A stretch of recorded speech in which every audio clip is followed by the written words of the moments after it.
തമിഴ്നാട്ടിലെ തിരുപ്പൂരിലെ റീധന്യയുടെ മരണം കൂടുതൽ വിവരങ്ങളാണിപ്പോൾ പുറത്തു വന്നിരിക്കുന്നത്.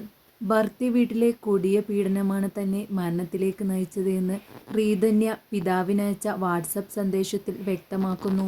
വിവാഹം കഴിഞ്ഞിട്ട് ആകെ 78 ദിവസം മാത്രമേ ആയുള്ളൂ.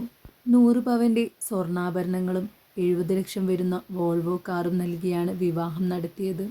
അതിലൊന്നും മതിവരാത്ത ഭർതൃ വീട്ടുകാർ അവളെ നിരന്തരം പീഡിപ്പിക്കുകയായിരുന്നു. സഹിക്കാനാവാതായതോടെ റീധന്യ അമ്പലത്തിൽ പോകുകയാണെന്ന് പറഞ്ഞുകൊണ്ട് വീട്ടിൽ നിന്നും കാറെടുത്ത് ഇറങ്ങി.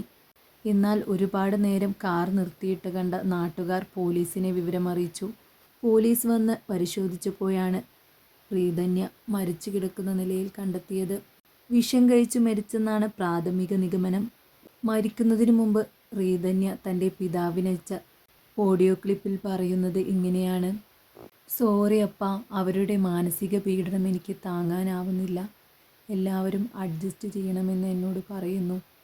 ഇത് ആരോട് പറയണമെന്ന് എനിക്കറിയില്ല.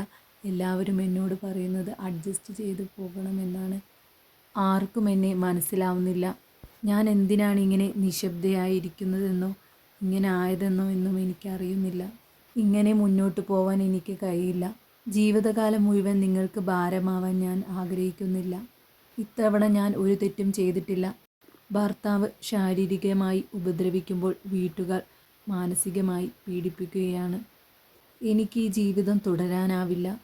സോറി അപ്പ, അച്ഛനും അമ്മയുമായിരുന്നു എൻ്റെ ലോകം. നിങ്ങളായിരുന്നു എൻ്റെ പ്രതീക്ഷ.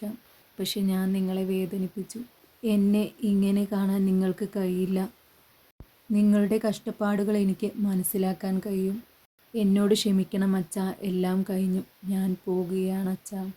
ഇതായിരുന്നു റീധന്യ തൻ്റെ അച്ഛനയച്ച സന്ദേശം.